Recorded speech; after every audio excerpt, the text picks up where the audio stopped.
Good morning, members, and to the viewing public, and to our members of the public who are here in the gallery this morning. The chair will now call this Ways and Means Committee to order, dated today, Friday, August 21st, 2026. And with 11 members of the Standing Committee on Ways and Means present, we have duly established a quorum to conduct our order of business this morning. We move now to item 2, adoption of agenda, and do I hear a motion? There is a motion to adopt today's agenda, and it has been seconded. All those in favor, please say aye. Those opposed say nay. The ayes have it. Motion is adopted. We now move to item 3, public comments, and at this time, the chair opens the podium for any members of the public who are here that wishes to provide oral testimony. The podium is open.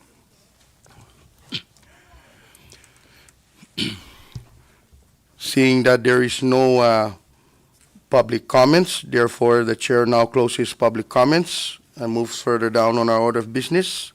Item 4, introduction, and at this time the chair would like to introduce the Standing Committee on Ways and Means, starting by myself. My name is John Paul Sablon, chair of the Committee on Ways and Means. To my left, we have Representative BJ Atau, vice chair of the committee. And to his left, we have Madam Floor Leader, member of the Ways and Means. To her left, we have Representative Joel Camacho. And to his left, we have Representative Julie Ogo. To her left, we have Representative Malcolm Omar. And across the aisle, we have Representative Roma Benebenti. And to his left, we have Representative Joe Flores. To his left, we have Representative Denita Yangtimay. And to her left, we have Representative TJ Manglonia. As we move along, there are some members that will be joining us momentarily. Assisting the Committee on Ways and Means are our legal counsels, Joe Bermudez. We have our legal counsel, Carrie. We also have our fiscal analyst, Cameron Nicholas. Our senior legislative assistant, Ms. Claire Sablon. We have our IT, Mr. Jonathan Diaz. We also have our Sergeant at Arms, Mr. Pete Tuwai. Also here assisting the Committee on Ways and Means from the administration is Ms. V from the Office of Management and Budget. So with that, under item 4, A, statement from the chair will now like to officially express our gratitude to you, Chairman Patrick Fitio, and your team, and to you, Director Joe Pangilinan, for answering the call of this committee to have an audience with you guys to discuss the budget process. As we all know, this committee has been conducting budget hearings with other departments as the proposal of the administration under both Scenario 1 and Scenario 2 calls for the implementation of furloughs and reefs. And that is the reason why we are here this morning, to kind of have that open discussion, and so that we can have that guidance on how this process should be implemented. So with that, we now move down to item 5, new business, item B, which is the Civil Service Commission and the Office of Management, Personnel Management. And at this time, I want to give the floor to you, Chairman Patrick Fitio, if you can introduce your commissioners, and then after you for your opening statement, I'd like to allow the opportunity to Director Joe Pangilinan also to have an opening statement. So you have the floor. Thank you. Mic test. Good morning, everybody. Honorable Chairman JP Sablon, members of the Ways and Means Committee. My name is Patrick Fitio. I'm the chairman of the CNMI Civil Service Commission. And alongside me, I have Director of OPM, Joe Pangilinan, Commissioner Raymond Munya, Commissioner Victoria Bellis, our Executive Assistant for the CNMI Civil Service Commission, Therese Borja, and alongside us we have Chiefs Mark Cruz and Sebastian Guerrero. I want to thank you all for having us present today to kind of go over the furlough rules and the amendments that we have to present to you guys to kind of further this process. We kind of have a scope of how things will go at a glance, and it will be presented to you guys to get a better understanding of the furlough process or what we have proposed for you guys, including the amendments. And also, we hope to spark some discussions from these scenarios and to kind of talk about things that we need to talk about to make sure this thing gets done sooner than later. That is my opening statement, and I will yield to Director Pangilinan. Thank you, Chairman Fitio. Chairman Ways and Means members of this subcommittee, thank you for holding this meeting. I hope that upon conclusion of this meeting, we clear some of the questions that you have pertaining to the furlough policies and procedures. I know that this is a very sensitive matter, and it's a serious matter because it affects the well-being of the employees. I would like to introduce my two staff that I brought here. See Marlene Cruz, Chief of Classification and Compensation, and the other one is Sebastian De Leon Guerrero. He's the Chief for Employee Development and Staffing. Thank you, Mr. Chairman. Thank you, Chairman Fitio and Director Pangilinan. So maybe for now, we'll allow you, Chairman Patrick Fitio, to, I'm not too sure who's going to walk us through with the presentation that you have emailed us. I believe, members, do you guys all have the kind of process of a glance of the process of how the civil service and OPM will be implementing should the need be? Every member has a copy? Okay, with that, we'll give you back the floor, Chairman. Thank you. Thank you, and confirming that everyone has a copy of the process at a glance. I actually have our Executive Assistant, Therese Borja, who will go through the process, and then we will collectively address all the questions you have after looking at the process.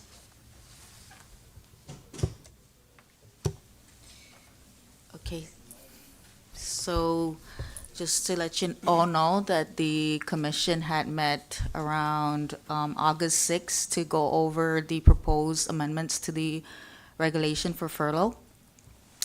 And in that meeting, the commission had adopted this proposed amendment. This will be out for public comment. Right now, it is currently out for translation. And once that's completed, it will be out for public comment, so the affected employees or any public audience is able to comment on our proposed amendments to the regulation. So just going over the current amendment to the furlough regulations as proposed. You could see that there are several steps that will be taken. The idea of this is once the governor has declared the need to enter furlough, furlough will take place within the 90-day time limit. In that 90 days, the department OPM will assess if all the prerequisites are met for austerity before the implementations of furlough. And in that, the agencies will provide a general public notice to all employees in regards to the furlough that we are entering this stage, and just be prepared, right? From there, there's going to be an assessment period. This assessment period will come from management to assess all affected civil service employees. And in this assessment, we do have position assessments, and we do have individual employee assessment, and these assessments will be based on retention points and other factors. From there, the OPM will receive all these documentations from management and will assess if all the assessment is completed correctly based on the guide that we'll be providing to management. And then from there, if everything looks good, the agency will issue out a notice of proposed furloughs to the affected employees. The employees will have about 7 days to respond in writing if there's any issues in the assessment or any issues in the due process. So the employees will be given an opportunity to respond to management in regards to how they were assessed. The management will have the opportunity to reassess if needed and make the final decision. And then that's when, based on the assessment or the reassessment, the management will make the final decision whether it needs to be corrected or move forward. If it's moved forward to final notice, the employee will have the opportunity to grieve to the commission if there's still a dissatisfaction in the assessment or any due process.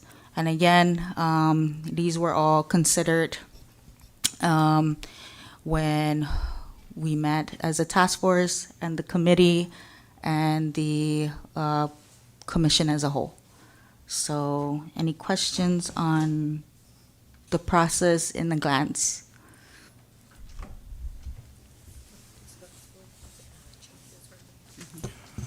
I think we will allow you to finish your presentation, and I believe our members will be taking notes on what questions needs to be answered, and then we'll ask that we'll go into Q&A when your presentation is done.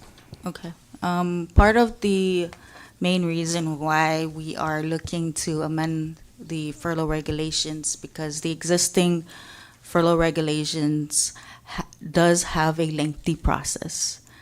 At the same time, we will be, the current regulations alone does have assignment rights, bumping rights, and all these other assessments that comes with it. And director can explain more on the current the current furlough as it is. Director, am I missing anything from that? You're doing good. Continue. Thank you. So, and the main reason why we are also looking into making these proposed amendment is to kind of not complicate things too much, because the current regulations alone does have two paths for furlough. One path is to take the adverse action procedure path, which would mean any furloughs that are less than 30 days takes that path. Any furloughs more than 30 days will take the path of reduction in force. And in that reduction in force procedures, those are, like I mentioned, a lengthy assessment period, because we will be considering bumping rights, retreat rights, and so forth. In our current, in our proposed amendments, we are trying to make things a little simplified and lean in regards to procedures alone. This procedure with the current amendment to proposed amendment is to have a regulation that will speak on furlough procedures alone. So we will have our own furlough procedures. We are not looking at procedures that will take adverse action procedures, and then we will not have another procedure that will take a reduction in force procedure. This proposed amendments, we are having our own furlough procedures embedded in the regulation. Sure.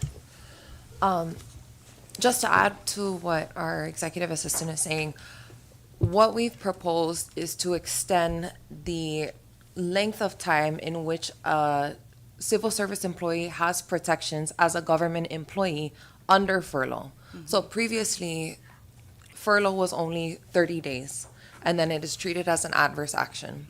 Anything past 30 days, reduction in force, which comes with a lengthy process in assessing whether that's valid process for the employee itself. This is kind of lengthening that time frame to up to 1 year, 12 months, and then including any reasonable assurance from the CNMI government that this job is still protected and there's funding available for the furloughed employee to return. I just want to add to that, that's also kind of emphasizing reasonable assurance and kind of closing those gaps and the issues that are going to come up should we follow the 30-day procedure that ends in reduction in force. Yes.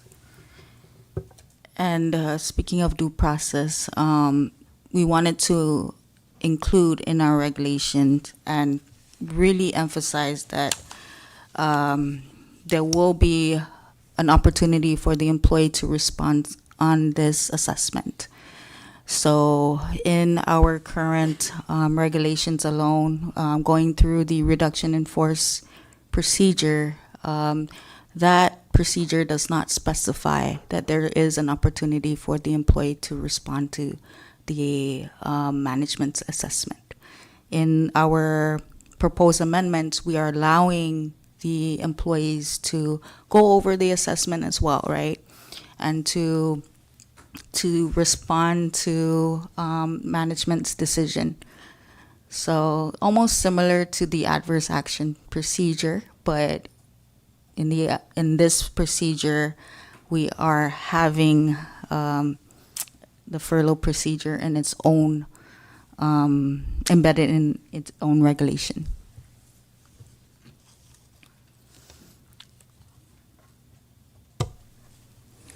Let me just add some more to that. Okay, we're very fortunate that in let me see here. We're very fortunate that in August of 2006, I believe that that was when we had our first furlough, August of 2006, as per severe austerity measure.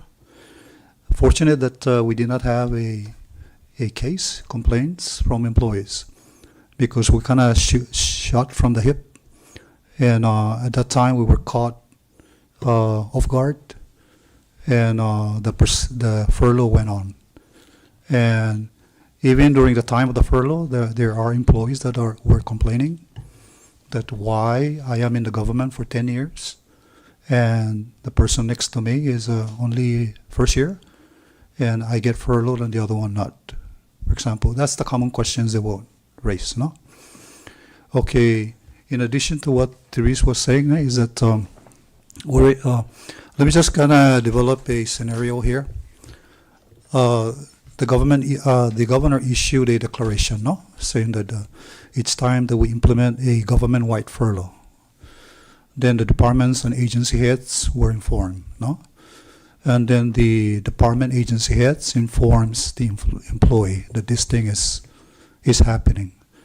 The director of personnel reiterate the governor's memo to all departments and activity head, informing the department head that you have to start taking steps to implement the furlough. And even before that, once the Civil Service Commission, once the CNMI, the PSSR task force get together and finalize the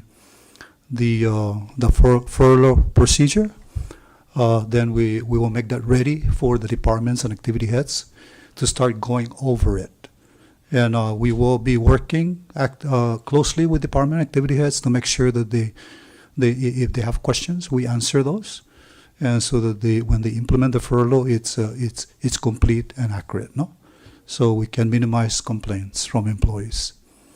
So going back to this one, and the office personnel should be the one to disseminate.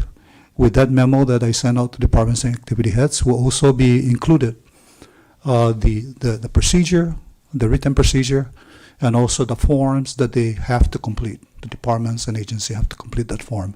And that form consists of two parts. One is the position site, and the other one is the employee site, no? So these two areas is a new proposal in the regulation. Assessing the position itself and also assessing the employee. The criticality of the positions, which have several factors to determine why is this position considered critical. And also on the part of the employee, there's factors and with rating points, and all these are assessed by points. We give them point value, and we add the points, and then the departments will enumerate all those positions in terms of from low to high. Same goes with employees from low to high in terms of retention point standing. So let's say that the governor issued, let's say that we already learned that, let's say that OPM has been informed that we have to reduce our staffing by 10. No? Right now we have 16 employees. And the directive says, OPM, you have to cut down your staff by 10. I don't want to use that example, staffing, because when you look at the definition of furlough, it is a management action taken. It is management action taken due to lack of funds and lack of work. It is not because it's overstaffing. And I don't want to use staffing as a way to implement furlough. It is because of lack of funds and lack of funding. And furlough is a civil service definition. It is not anything else. When you say furlough, we're talking about civil service. We're not talking about accepted service. So furlough is just for civil service. So when it comes to accepted service, it will be for the accepted service contract. And they do not implement furlough, they implement termination or separation from contract, no? Or completion of contract. And in a sense, they're out of the job. So once we identify the number, we do our assessment at OPM. Right now, we have like 16 employees at OPM. So if we were to assess, we will be assessing like maybe 13 only. Why? Because there are repetitive class positions that does not require assessment.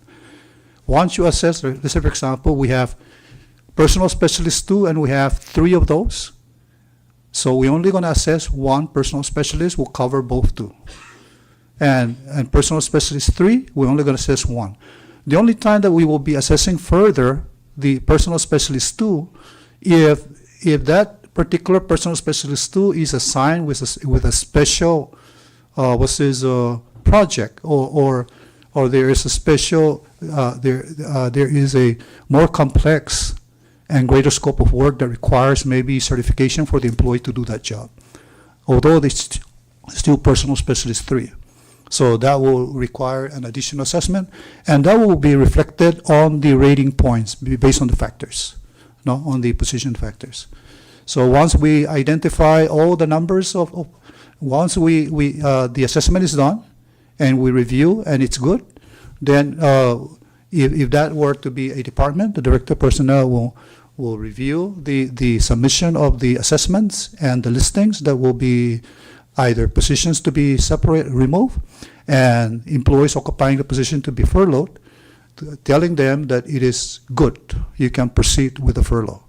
So there is a process here. It is not just identify positions, identify employees, and then release them. No, there is a check and balance. So we will be actively working with the department. In terms of accepted service, it is only, I don't know what kind of formula they use for accepted service, but we kind of they do their own. But I hope that if we look at the size of the government now in terms of civil service versus accepted service, We have, like, let's say that we have 1,500 civil service, no? And we have 500 of accepted service. So if you look at that number, it's like a ratio of 1 to 3, no?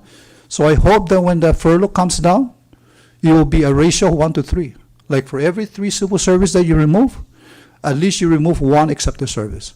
It is a fair thing to do. If you remove, let's say, what I'm hearing right now, I'm hearing like they're planning to remove 400 some employees, no? And if that's a real number, then we have to, because when they say remove, are we talking about furlough? Because if it's furlough, we're talking about civil service employees. So we have to know how many accepted service will also be removed. Because we cannot say that we're going to be removing 500 civil service and only 50 accepted service. The math doesn't add up. It's not mathing. So I'm just kind of sharing that as a basis, because I'm hearing also that they have this tier thing, tier 1, 2, 3, and 4, and that's fine. But as long as we have this 1 to 3 ratio or something, that the basis to promote fairness throughout the government. Thank you. I would like to also echo the statement made by the director. You know, I think everyone in here realizes the gravity and the severity of this conversation. There's economic implications, there's potential population decline because of the choices that we make based on furlough. And the civil service can only extend its proposed regulations on so many. I think what we've done is we've really tried to incorporate regulations, learning from the last experience of this. You know, prior, there was no requirement to assert that there was austerity or a severe fiscal constraint on the CNMI government. We've included that now. We do need these things in place to have checks and balances, to have this conversation with the executive office, with all of our agencies and departments, and talk about everybody that is going to be impacted by this. But again, towards the math, you know, it would be really helpful to understand, because furlough can stop at any point in this process because of the way we have voted on these amended regulations. We are trying to go through a very open-ended, transparent process in pushing this forward as a commission. I think what we need to understand better is, are we talking about a number of FTEs or are we talking about a monetary shortfall? And how do those two things relate to each other? Because 400 employees, I'm not exactly sure what that accounts to in dollars. And once we reach a comfortable position where we can provide reasonable assurance, which is included in these regulations, to the best of our ability with limited legal counsel looking over this, what is that figure? When reasonable assurance is then given to 400 plus furloughed civil service employees, how are we making amends to the math in all of this? So while we have worked very hard on this, you know, I do want to point out that in a sense with procedures and how everything works, we could very easily pass emergency furlough, which would then supersede the process that we are going forward with these regulations. If we were to vote on emergency furlough, this process would kick in immediately. Furlough timelines would bump up. Because we are currently waiting on a 30-day public comment period after translation by the Language Commission of the voted proposed regulations, this gives us some time to understand better. You know, what are the projections right now? We have federal employees and agents here that are spending money. We have disaster assistance that's being disseminated to the community. What is the projection of what the BGRT is after all of that money is spent in the community? And how is that going to translate into the proposed budget? Because a number of employees being cut from their jobs at a time when there is so much suffering in the community, that puts a lot of pressure on the civil service, whether to pass it or to prolong this process. So, again, we are very thankful that we're having this conversation now, but these are the things that we need to know to feel more comfortable in putting forth these regulations. Okay. Thank you, and maybe perhaps we'll start with Q&A from questions from the members. Let me start by the process, right? You guys mentioned you guys are just waiting now for the process of the translation. What is the time frame for that? So they gave us up to next week to continue to follow up with them, and we had indicated that it is important that they, take immediate action because this is important that So which agency is translating About, this language commission. language commission? Yes. And you're about in 1 week before following up. When Yeah. did you guys started the translation? Since we adopted the regulation What was that date? around August 6th, so probably around the next day because we had that meeting. Then we It's pending 2 weeks. yeah, It's been, pending but 2 weeks. but we'll continue to follow up and and work with them, and then from there we will send it out to registrar to begin publication. Okay. And then the time frame for the registrar and public hearings, what is the practical time frame for that, to allow our members of the public to provide comments? So with public comments, it will be 30 days. 30 days comment period.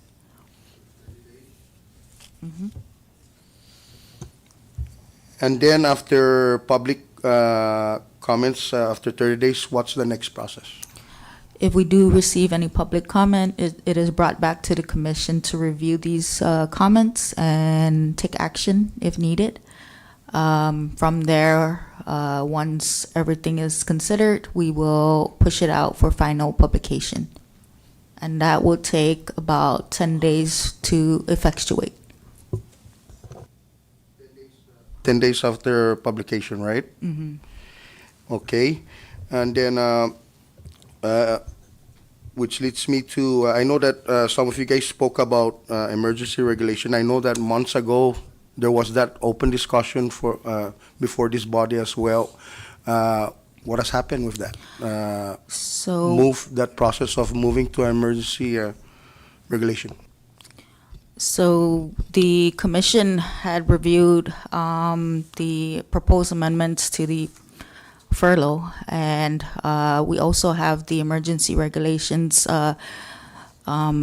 there as well. However, because we want to be transparent and fair and provide due process, the commission had decided that it would be a fair opportunity for the public to make any comments, especially employees who are going to be affected during this time.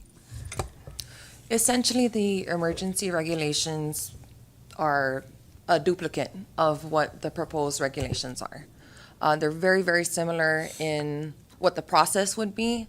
However, emergency regulations forego public comment period and essentially kicks in immediately, hence emergency. So speeding up the timeline once again. Right. But the commission itself has decided to table that until some of the questions that we're bringing up in this committee right now give us a little clearer guidance on what those securities are for civil service, what the numbers look like, and also if there's any way, it's out of our jurisdiction to touch accepted service, but is there any way that we can make it more equitable for the entire CNMI government? So at this time, passing the emergency regulations without knowing some of those answers seemed detrimental to the commission, which is why we've tabled them. Right, and the reason why I asked, because the discussion of that emergency regulation was months ago. We're now months to present, and now we're going through this process. There's a total difference of the emergency regulation process and this kind of process of setting the amendments, right? So, which leads me to my my next question, the going through the process, right? Let's say that we all finalize the time frame of the translation, public hearing, and we're about to go through the process. There is process. Was it 8 or process 6 when assessment of the by divisions? How long is that assessment process within the departments? We're just trying to, if you can walk us through with all this process, like from the initial process, step 1, to the end process of step 12 or 14. What is that time frame? What is that? What does that time frame look like? Are we talking 2 months from the step 1 to step 14 process? We kind of deliberate that within the PSSR task force, and we kind of come out with estimates in terms of time, time to disseminate, time to assess, time to receive from the department, time to review OPM reviews, and time to send it back and say you're good to go. Go ahead and do the furlough. So we came up with this number, 90 days. 90 days is a period to complete all these processes, but it doesn't mean that the effect of the furlough will cover 90 days. I have a feeling that that the furlough can take place within 60 days rather than 90 days. But the 90 days is like a safe period that everything will be completed. So let's say that there's 2 parts to the assessment. One is the position, and it varies because we can departments, division, branch, and sections varies in terms of size, and they have different numbers of positions and the scope, the variations and complications of the positions, because it's based on the rating factor that is assigned to this position. So whoever is assigned to do that. That's why we have to work actively with the department to make sure that they know how to do the assessment, so that when it comes to our office, the final results is good. We don't want to keep going back and forth.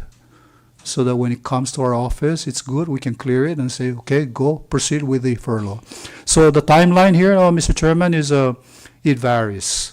But the 90-day period is more than enough period to complete the process. That should be a safe time frame, right? Yes. Okay, which leads me to my next question, Director.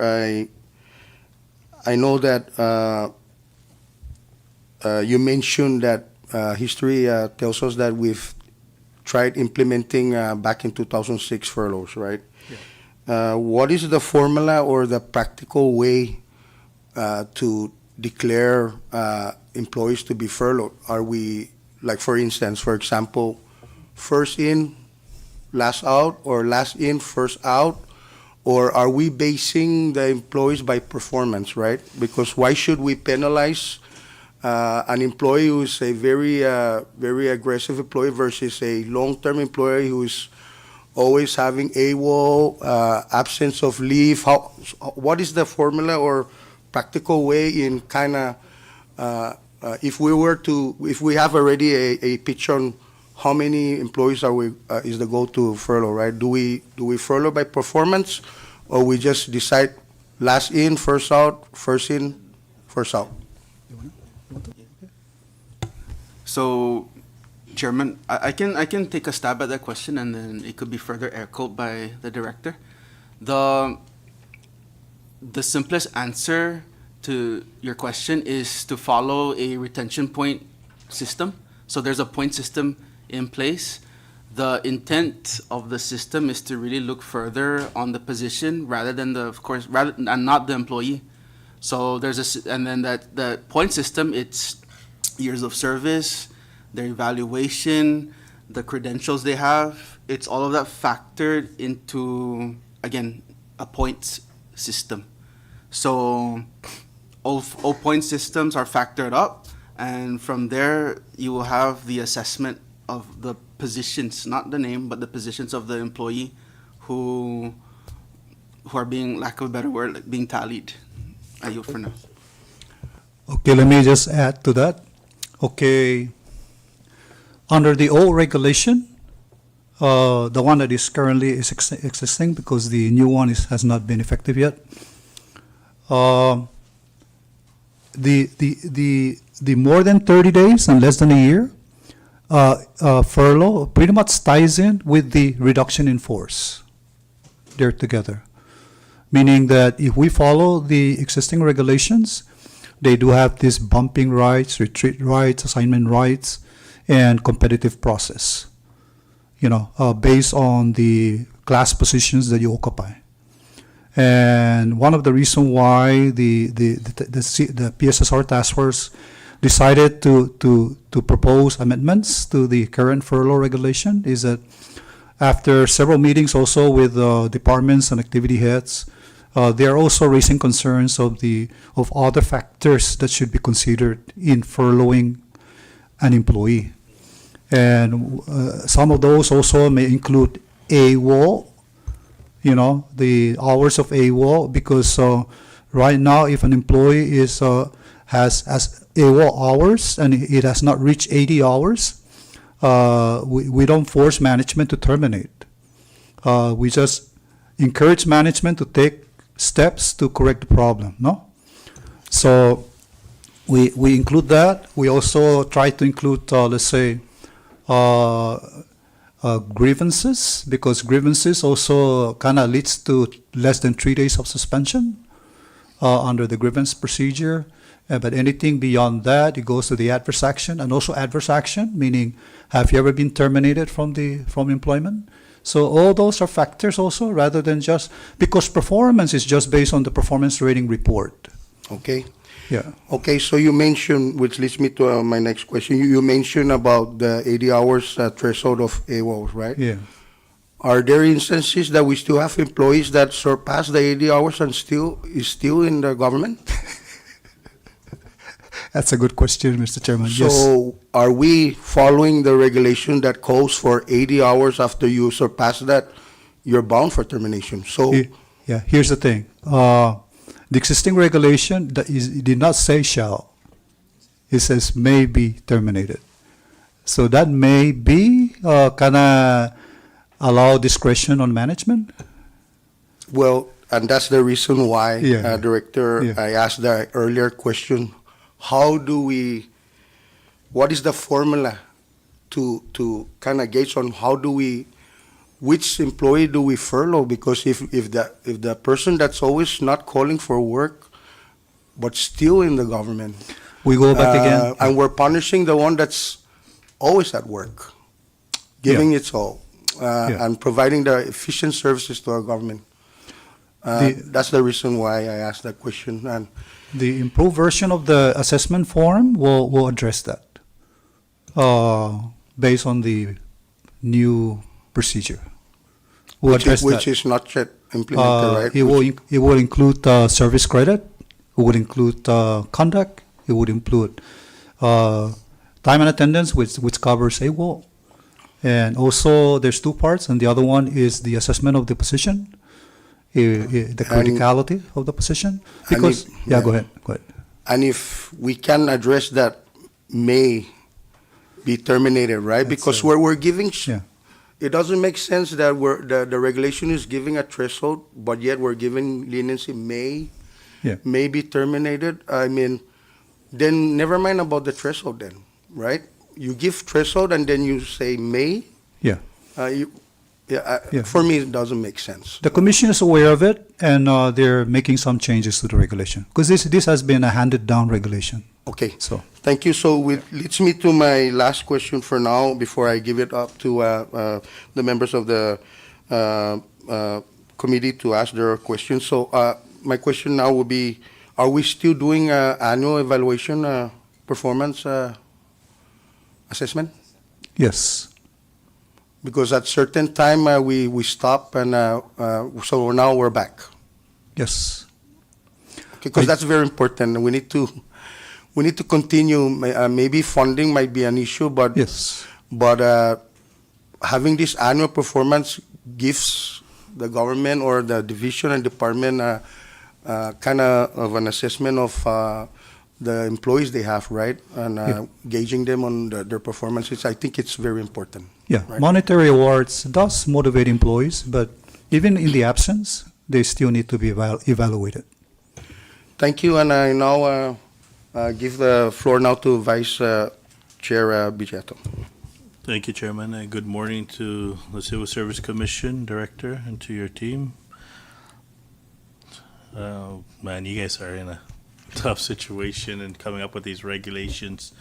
But I believe that the chairman was asking on the timeline, because the budget needs to be in effect by October 1st, and I believe that's what he's trying to get to, is how can this process be effectuated when there's a time period, but yet the budget has a hard date to be passed now. And the way the budget's proposed between scenario 1 and 2, it already talks about potential furloughs and rifts down the road. The one question that I have, since you guys started discussing these new regulations, have you guys also been in contact with the Department of Labor? Have you guys been in contact? I'm bringing this up because this is an opportunity also for the government to be able to transition employees into the private sector on the vacancies that are being announced with labor or with the private businesses here in the CNMI. At the moment, we have not been engaged with the Department of Labor, but that is something that we have been speaking about in our previous meetings to address some of the concerns that Sure. others may have. But yes, a meeting with the Department of Labor is in the horizon. Sure, and then this is maybe something that can be considered in the Department of Labor's grant application with DUA, right? I mean, I know that it's a disaster assistance, but in our financial crisis, right, I believe that there's an opportunity there to justify that this is a disaster on the fiscal level, so that we can use that as a part of the application to the grants, like we did under COVID. I think we should be quick and try to get this through, or at least in contact with labor, so we can start processing these information or classifications for employees, either to transfer into the private sector or be a part of this application process under DUA. Maybe that's something that to, I guess, lift some of this heavy weight that's on you guys right now. You guys are pressured to make a whole lot of really tough decisions in a very short period of time that has to meet the budget at that hard date of October 1st. You know, and we want to try to help you guys lift some of that stuff up. And in regards to the scenario that the chairman have brought up with the potential employees that have exhausted 80 hours of AWOL, if we don't take those into consideration right here, right now, shall or may being the language, it actually hurts those that are sufficient. They go to the work on time. They do their jobs. They provide the services. Those individuals are the ones that are essentially going to be more affected at the end of the day than those that are it's almost like a second win. You get their second chance. Never mind what happened in the past. Moving forward, now you have a date moving forward. That's where it's not going to be fair down the road. But I know that it's tough. We're all in this situation together, and it's difficult. You know, we have a budget that's presented to us right now, and it almost seems like we're pressing on your hands while they're pressing on our hands to make sure that we pass this budget, but with a reduction in force included, with reduction in hours, and then the pressures on you guys to justify which employees are the ones that are going to be taken out. So let's work together. Let's see how we can release a lot of these stress from ourselves, and obviously labor's right there. Let's take advantage of that.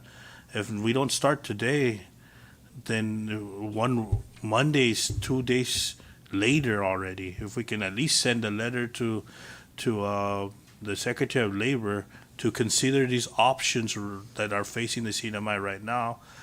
I believe it'll give you the time that you need to come up with really good regulations that you guys have already started, but at the same time also protect the employees to be able to transition into the private sector or to be included in this dual application. So no questions, it's more of how we can help each other and alleviate a lot of this pressure, not just on yourselves, but also to the members of the legislature and most especially the government employees that we serve, right? Thank you, Mr. Chairman.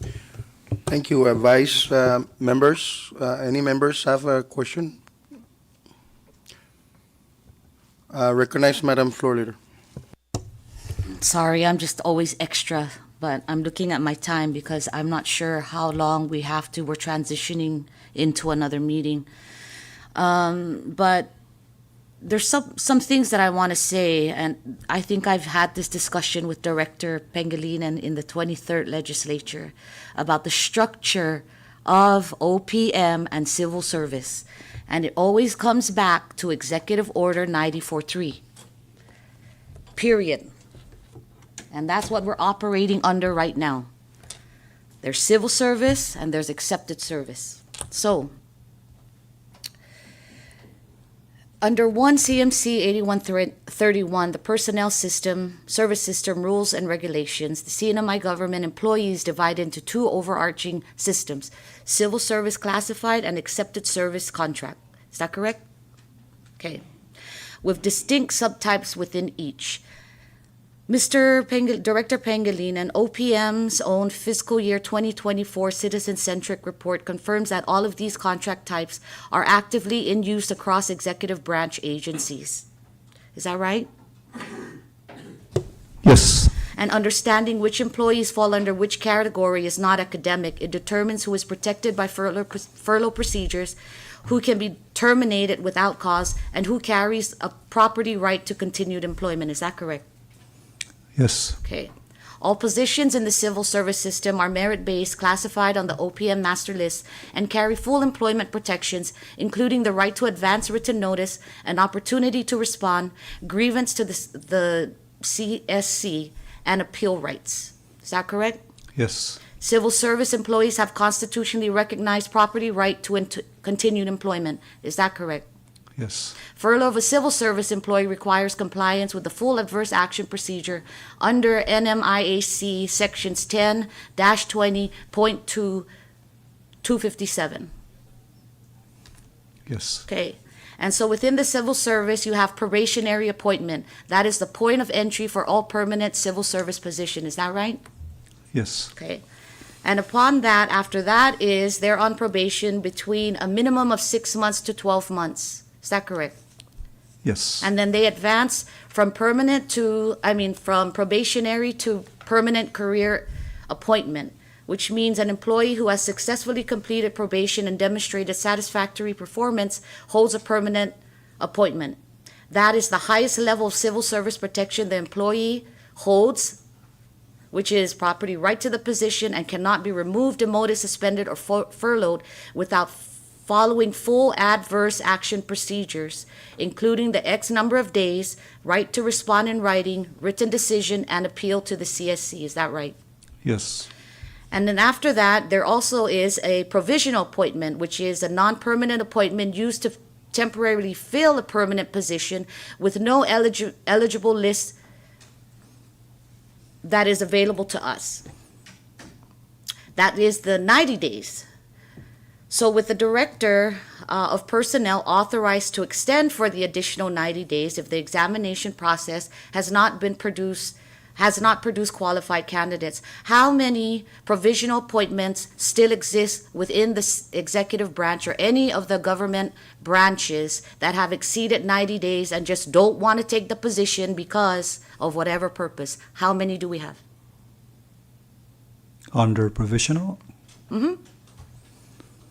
Because after the 90 days, they should be, right now, if the 91 days comes, they automatically, unless I'm wrong, take the position. Is that true?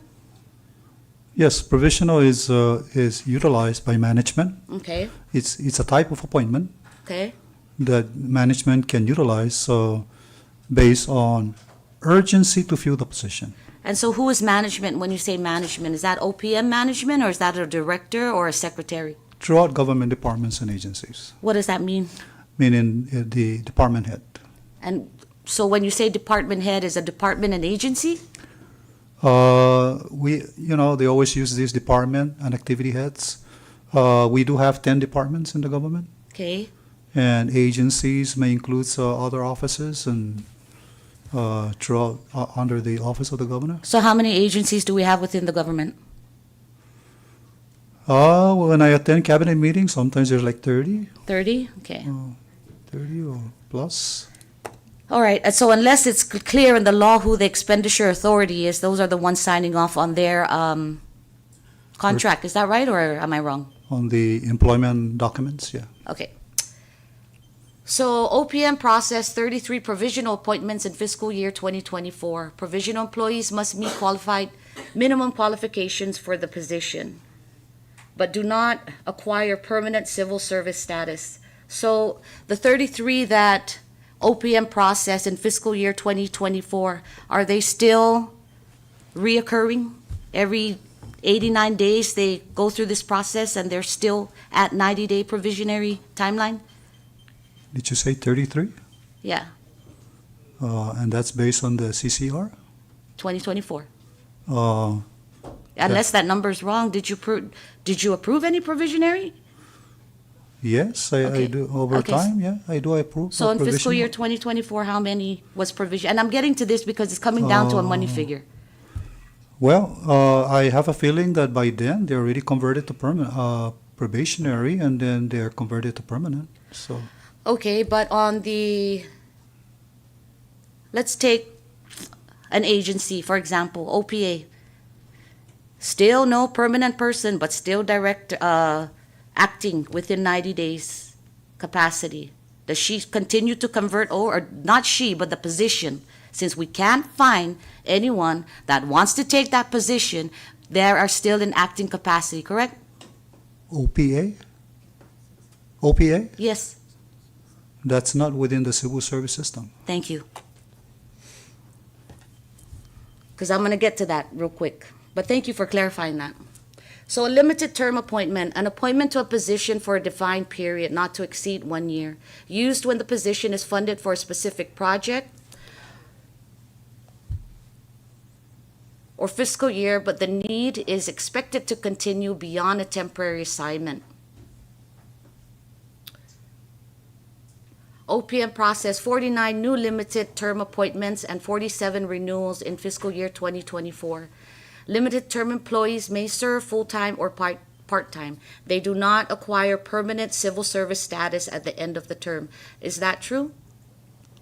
Limited term appointments? They do not acquire permanent civil service status at the end of the term. Limited term appointment, yes. Sometimes they are converted to permanent, but some also remain limited term because of the funding issue. Because usually we place limited term because of the funding issue. Okay, can you break that down into category for me? I'd like to see that. I don't need to see the name, but I'd like to see how many are on limited term, what their salaries are, and how long they've been in that capacity, still sitting there. And I think that's important because, again, it's going to come down to this money figure. And then reappointment civil service. I don't know if this exists, but the reinstatement of a former permanent civil service employee to the same or comparable grade level. Reemployed employees re-enter the civil service system and regain protections upon appointment. OPM processed 5 civil service reemployment actions in fiscal year 2024. Under the proposed furlough recall procedure, furlough permanent employees are recalled in inverse retention order. Tenor group 3 first, then 2, then 1, within the same competitive area and level, which you just stated, correct? Yes. Okay. And that's still happening? Can you Well- give me the 5? I'd like to know within the reemployment civil service in fiscal year 2024, I'd like to know what agency OPM processed 5 civil service reemployment actions in fiscal year 2024. and what salaries they have. Thank you, Director.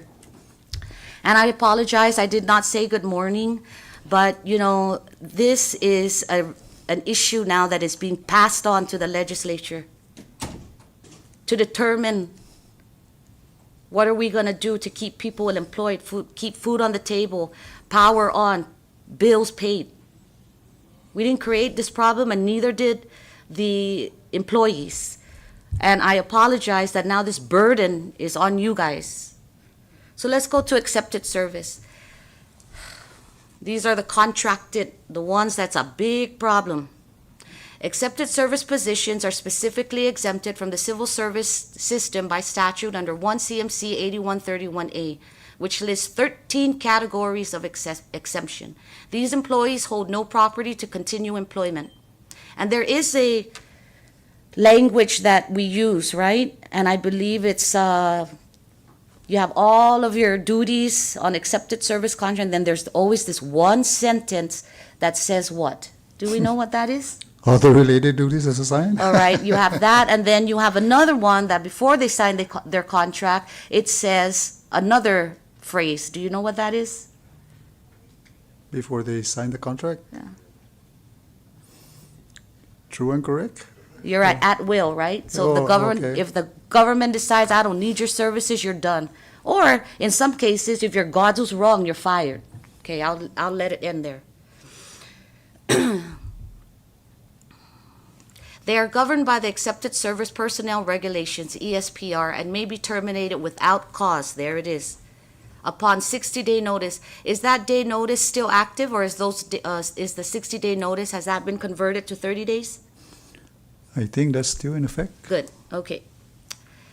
They are hired on written contracts not to exceed 2 years, is that right? The maximum is 2. Okay. The government can utilize that, but most contracts are 1 year. All right. And why are they mostly just 1 year? Why are some 1 year? Why are some 2 year? And I want to hear it from you. Well, the 2 year, probably they utilize that if it's an off-island hire, because, they want to maximize the investment of the government. They bring them here with their household effects and all the expenses to bring them here. Want to make sure that we utilize at least 2 years of Okay. their expertise. Okay. So, and that's good because we have agencies in the government that have attorneys who don't even live here but still get a paycheck and they just appear via Zoom. Is that correct? Can you repeat that again? We have attorneys who sit in certain boards and commissions who do not live here and who are working outside of the Commonwealth but continue to have a contract with the CNMI government. Is that right? I believe so. Yeah. Okay. Can you give me a list of all of those people? Do you think you can find that? We'll check. Thank you, Director. That's a lot, that means a lot to me because, again, we're coming down to the money figure. So accepted service contract, because this was a question that I had asked, and I think that this body needs to know what kind of contracts are available, because when 94.3 expanded the government, it gave us 2 systems, and now one can be utilized at the governor's pleasure, and the other one has more services, more protections than someone on contract. So accepted service contract. The most common accepted service instrument, a written employment contract between the employee and the employing agency, not to exceed 2 years, subject to fund availability and budgeted FTEs. A contract must be certified by the Director of Personnel. Is that true? Yes. OPM processed 155 new accepted service contracts and 513 renewals in fiscal year 2024. Is that correct? I don't know about the numbers. I cannot. But yeah, we do process significant numbers. Okay. So during a time of fiscal constraint, I'm pretty sure OPM can already see, looking around and even civil service, that we are now in a fiscal cliff.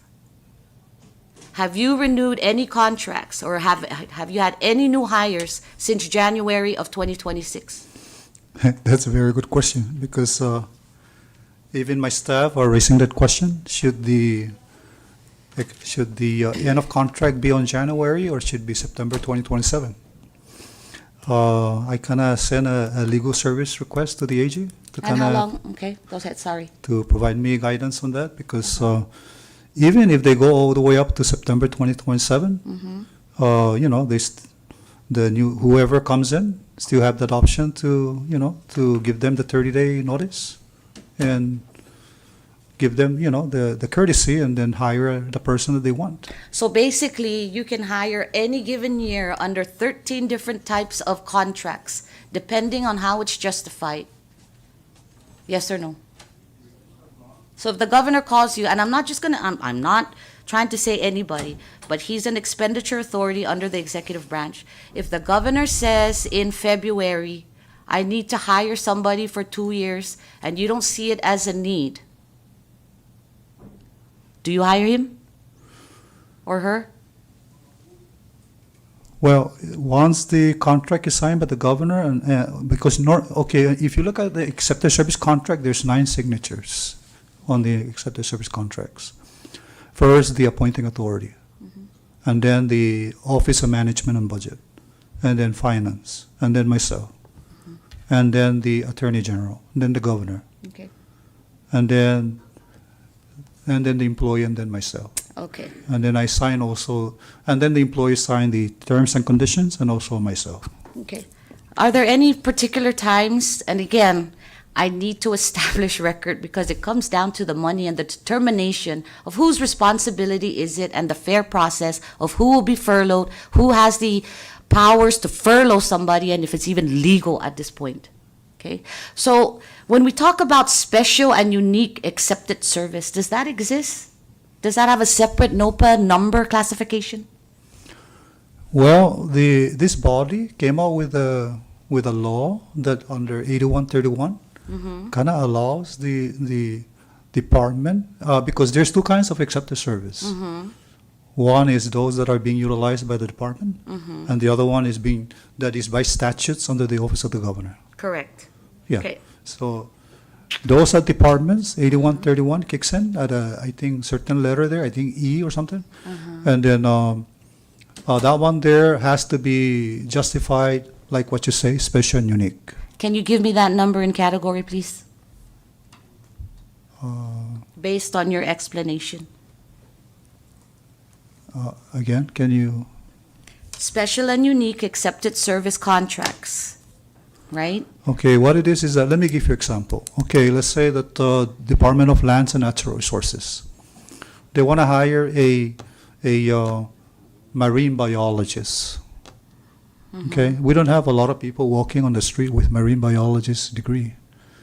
So they try and advertise the position, and they fail. We work together to try and advertise. We don't attract any candidate, any applicants. So they say, okay, let's try. So can we just utilize that section of the law so that we can utilize special and uniqueness of the position, because we don't have anybody on the island that can fill that position. And that's just written in there. And does OPM double check that based on with the scholarship? Do they work together with the scholarship to see if there are any locals who have graduated with that type of degree? Does OPM collaborate with the scholarship office to find out through their database if there are any locals that have that certain degree and that could be employed? Do you guys do that? At this time, we don't do that. I highly Yeah. recommend, Director, Okay. that get in touch with scholarship. There's almost 300 plus students who have graduated with high-level degrees that want to come back, but apparently they keep saying there's no room for them, We're talking. especially under special and unique. Yeah. Okay, thank you. Thank you. And then do you approve also independent contracts and personal service contracts on the non-autonomous? Oh, I think independent contracts, I think it goes through procurement or things like that. We don't deal with that. Not even if, let's say, DLNR wanted an independent contract or BCQ needed to hire an independent contractor? I don't deal with that. Okay, good. Just Yeah. want to make it clear. Because apparently we have some loopholes within our own laws because of this creation under 94.3, which is causing a big problem. Yeah. So the last time there was a furlough, that was upon realizing that the ARPA could not sustain all the 400 employees hired under the previous administration, and when the new elected governor, who has now passed, furloughed X amount of employees. That was about 400 people he furloughed. I believe so, yeah. That cost about $5.7 million with no repercussions to the CNMI government. We just paid out everybody 5.7 and that's it. We were done. Is that right? Yeah, once the government identified the funds, and Okay. then they inform the department agency that Okay. they can start recalling. All right. So then here's my question, Ms. V. In terms of the 400 that were furloughed, what was the base salary for the 400? The base salary varies from, Okay. you What know, was the each highest? department. The highest, I believe, was a step 12 for civil service. Yeah, in terms of money figure, how much was that? A step 12 would be 65,000. All right. And how many of those did you have? Do you have that file? Do you have that data?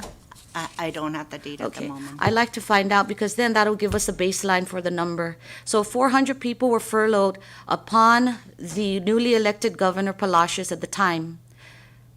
We would like to know how many, the baseline from the highest salary to the least, break it down by category and total amount. So then I'm coming up to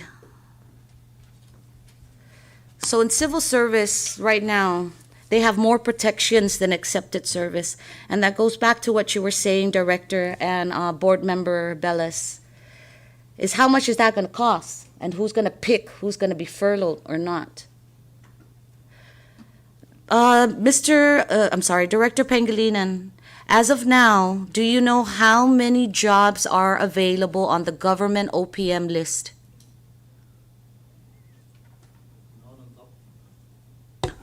Not on top of my head. but More than 100? No, Less than 50? less than 50. And can you give me just some off the top of your head what those jobs are that we're looking for within the government? We just filled like 20 corrections cadet. Okay. And Do you feel that that's a need right now? I think so. Is yeah. that constitutional or is that discretionary?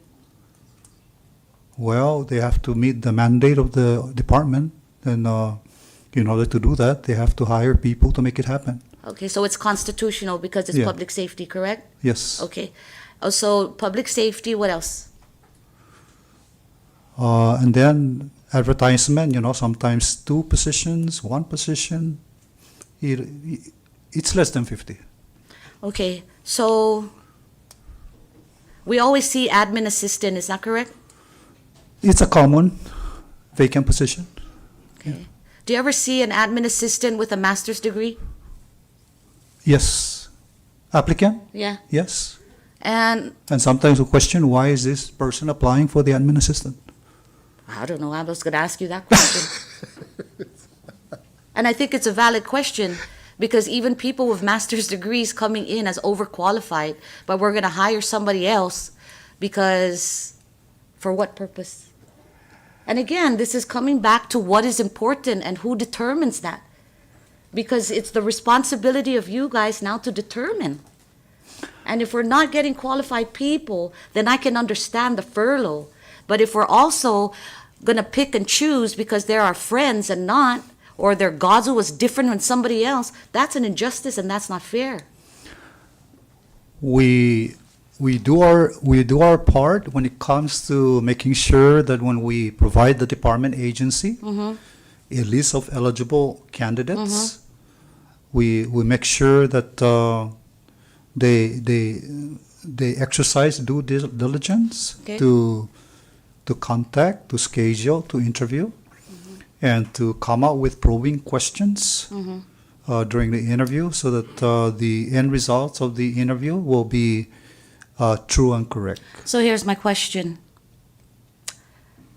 Are you familiar with the overall mission of the central government when it comes down to hiring, because OPM is the responsible agent to hire within the government?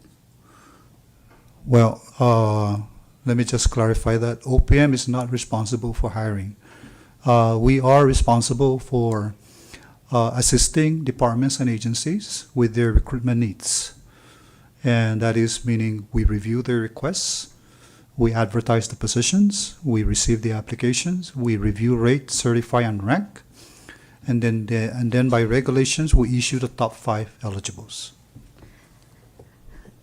And where do you then determine, do you determine your 50 from that list? Or is there ever a time where we have to create a new position because somebody needs it and it doesn't fall within your 50? Creating a position is a very tedious process because it involves budget, it involves a lot of, because even the legislature, because first they have to certify the number of FTEs. So once the FTE is in place, that's it for the year. Okay, so what do you think the needs are? And this is going to come down again because you're going to end up eliminating or keeping, or what? What do you think the needs are right now of the Commonwealth as a whole in terms of government hire and to build our economy? Well, based on recruitment, I think we have a lot of lawyers. I don't think we need more lawyers in the government. Good. No, I need to hear it. We have to hear this. It's important. We think we need more engineers. Good, okay. Interesting because, the turnover rate for law enforcement positions is high. Yeah, go ahead. So, Congresswoman Flores, in my humble opinion, what we need for the CNMI right now is an educated workforce. I understand that, We- but I'm trying to figure out what that is because we keep hiring through loopholes, positions we don't need, like a 500 more admin assistant. I It has to be in line with the economy, to build the economy, then that's why I'm asking the question. Okay. Hey, yo. Thank you, Board Member Mafnas. And again, I need to hear that because you guys are totally different. Your civil service, you're already dealing with your own over here. But over here, this is all contract-based. Mr. Pangilinan, you said engineers and then, We periodically advertise the need for law enforcement positions okay? because the high turnover rate for corrections and police is high.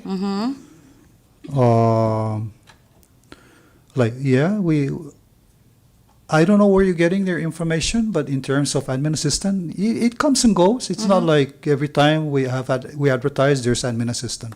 Okay, and I'm assuming it's going to come back to what Board Director or Board Member Mafnas is saying. They must be educated in order to be employed. And they Yeah. can't advocate for a higher salary if your minimal qualifications is minimal and what you're advertising is a master's degree, correct? Yeah, Okay. but here's the thing. Okay, I commend the Civil Service Commission for I do too. for being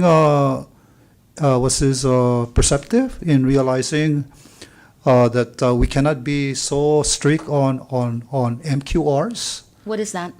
minimum qualification requirements, because if you look at the classified positions in our listing, majority of the positions are equivalent combination. Okay.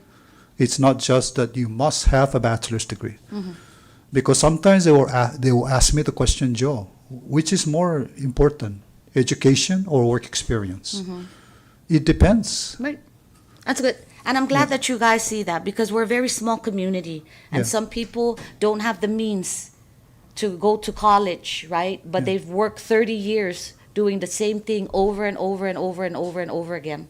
That Yeah. they have at least picked up some competence and some skill in whatever it is that they're doing, right? Yeah. Okay, so you've mentioned we need engineers, law enforcement, any other categories where you think would really boost our economy in terms of procuring and then also determining which one we're gonna release?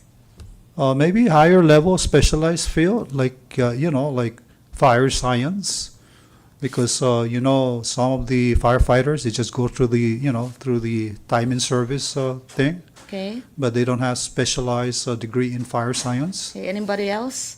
Uh, like I say, engineers. I don't know. I mean, it's Okay.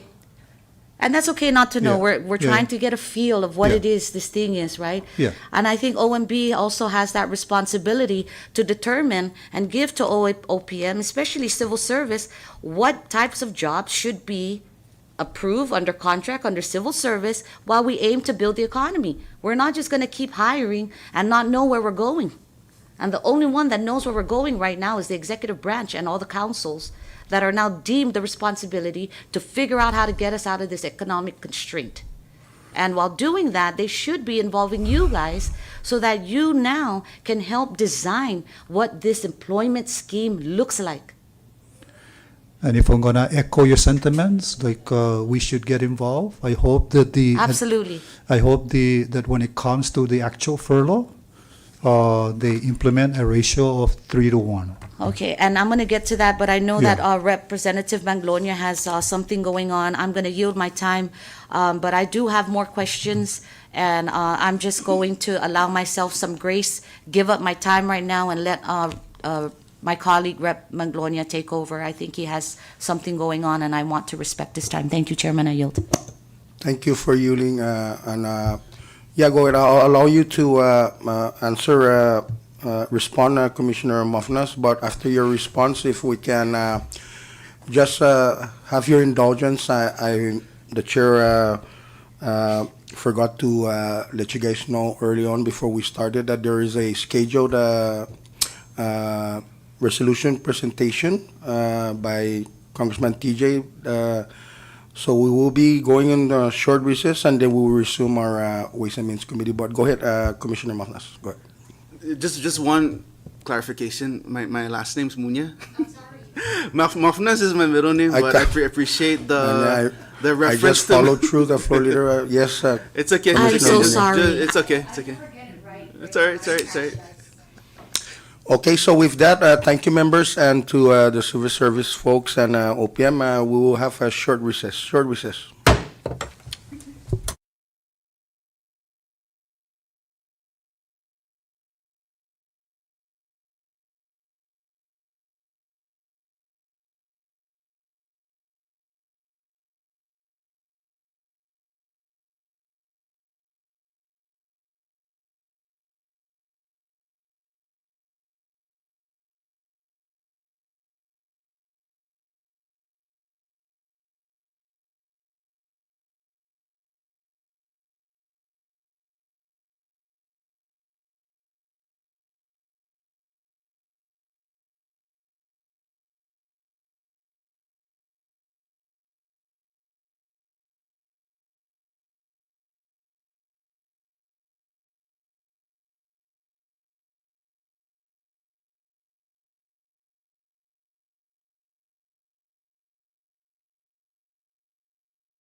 for joining me, and thank you to the family of Ms. Semin for joining us today.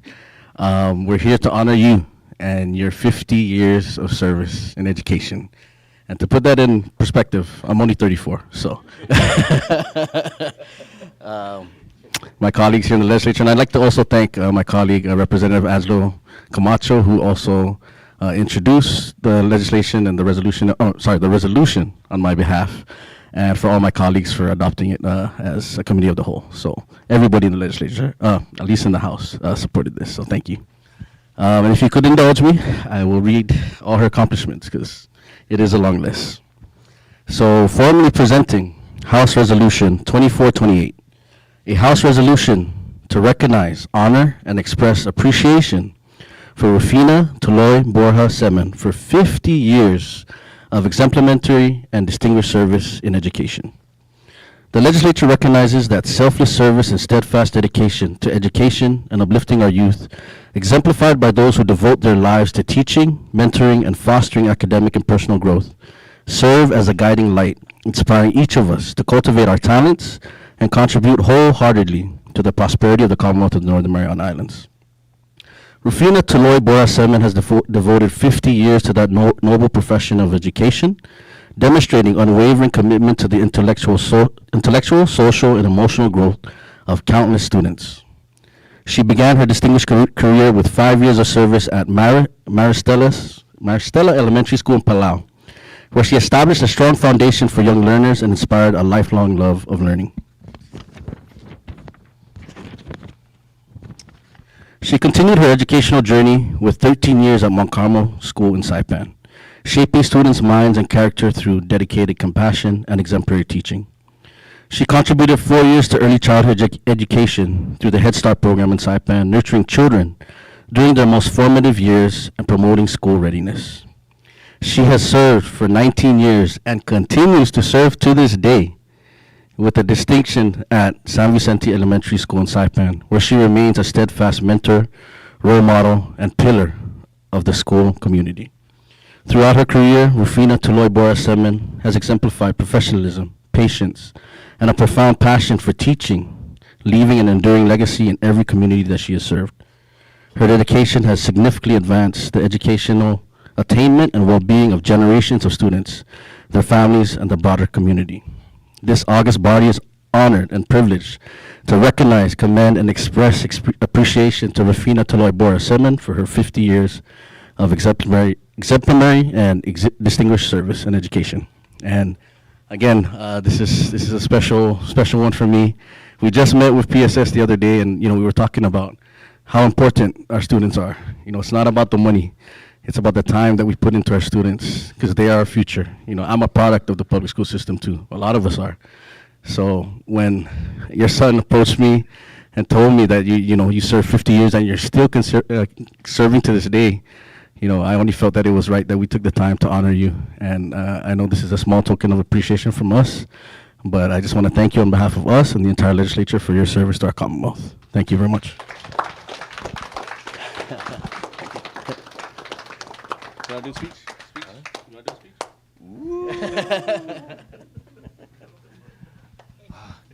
I am lost for words right now.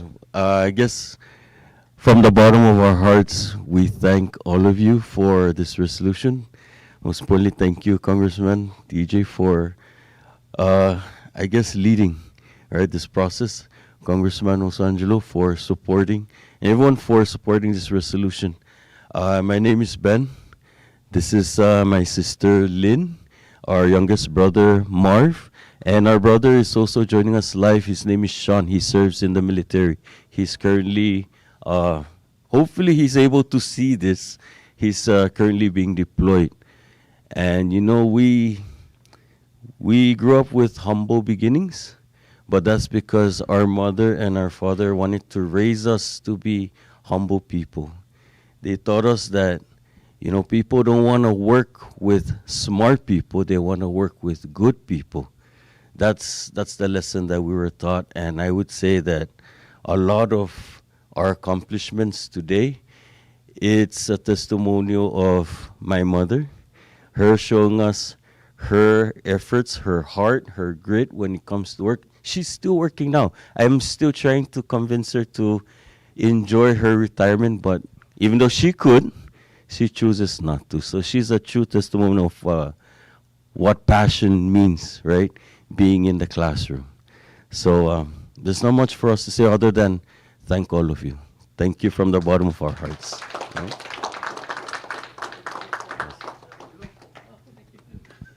If we could just get a quick group photo. Thank you.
Good morning again, members, and to the viewing public. We are back on our Ways and Means Committee meeting. I know that we have entered into a short recess to just present a resolution to one of our members of the public, and we are now back.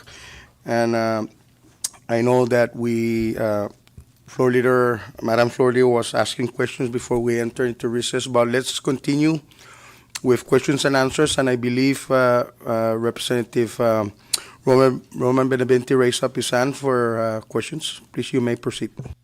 Thank you, Chairman, and thank you to all the board members from the Civil Service and to the directors that are here. I indirectly was talking to you outside with regards to a concern of, this is with regards to your rules and the previous rules and the existing rules that you're molding to be implemented.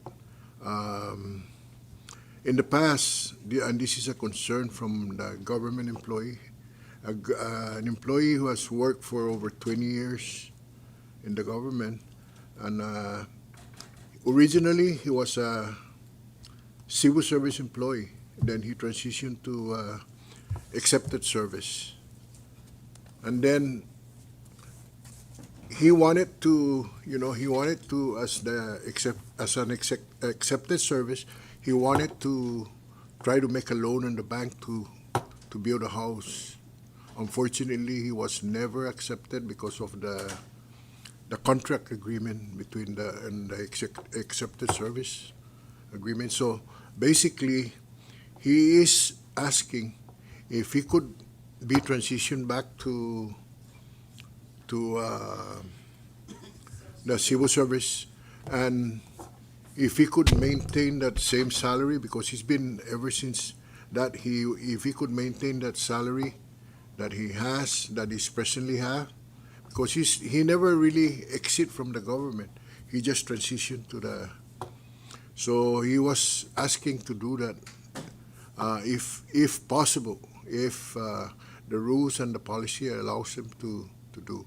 As far as that's my main concern, and they approached me on this, and I like to ask if there's a way that can be, look into this. The director and the board can look into this if there's an amicable solution for this or anything that can be done. Because this guy is, I know this guy, and it's not only one though. I mean, if you're gonna do this, you're gonna probably have to do it for all. The only difference is that the salary now of the civil service employees are a lot lower than the accepted service employees. So that's the only thing that on my concern, and I like to share with you guys. So thank you for that, and if you can look into that, thank you. Thank you, Chairman. That's all I want to say. Thank you, Representative Roman. Did you wanted to respond, Director? Yeah, there are so many questions regarding that appointment. He's currently an accepted service. He's currently an accepted service now. Yeah, so one is the question of is the organization where the employee is set by statutes? That's one. Because there are certain statutes that require everybody in that organization to be accepted service. That's one. Okay. Like, for example, the building codes or the energy office within the Department of Public Works, if you're talking about public works, they are not civil service. Even the building code, they're not civil service. So that's one. Two, if they want to attain the civil service status, if it's not allowed, then he really wants that status, then he may have to start looking for a civil service position. Because within that organization, that position cannot just be reclassified. Yeah. Thank you for that response.